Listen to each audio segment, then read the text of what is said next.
ہم کریں گے ہر مظلوم کی حمایت۔ بسم اللہ الرحمن الرحیم۔ السلام علیکم، میں ہوں حرین فاطمہ اور آپ دیکھ رہے ہیں حمایتی نیوز HD چینل۔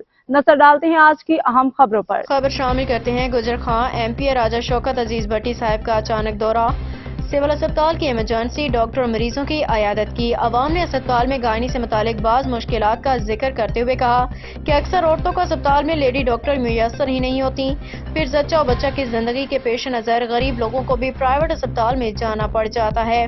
اس موقع پہ درپیش مسائل، ان کا حل، لیبر روم میں درپیش مسائل، ایکوپمنٹ کی کمی اور ان کی فراہمی کی یقین دہانی کی بابت گائنیکولوجسٹ ڈاکٹر منصورہ اسماعیل نے MPA راجہ شوکت عزیز بھٹی کو بریفنگ دی۔ BBC نیوز سے بات چیت کرتے ہوئے کہا کہ میرے ذمہ BHU اور RSC مندرہ بگا شیخاں قاضیاں کی ریویمپنگ کا ٹارگٹ، اس کے علاوہ 32 BHU کے لیے 4 ارب روپے کی منظوری ملی ہے۔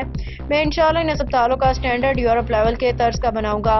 مزید ریسکیو 112 کی بحالی، عیدی فاؤنڈیشن میں ایمبولینس کا اضافہ، بروقت ایمرجنسی کو منتقل کرنے اضافی پیسے چارج کرنے والے پرائیویٹ ایمبولینسز کے خلاف MS کو تلقین کے دہانی کروائیں، پرائیویٹ ایمبولینس کو اسپتال کے باہر کھڑا کا حکم صادر فرمائیں، یا مزید ڈیجیٹل ایکس رے اور ٹیکنیشین کی بحالی، مریضوں کو بچت کے لیے ادویات، لیب ٹیسٹ، الٹرا ساؤنڈ کی بروقت فراہمی کو یقینی بنایا جائے گا۔ اب تک کے لیے اتنا ہی۔ مزید خبروں اور اپڈیٹ سے باخبر رہنے کے لیے دیکھتے رہیں حمایتی نیوز HD چینل۔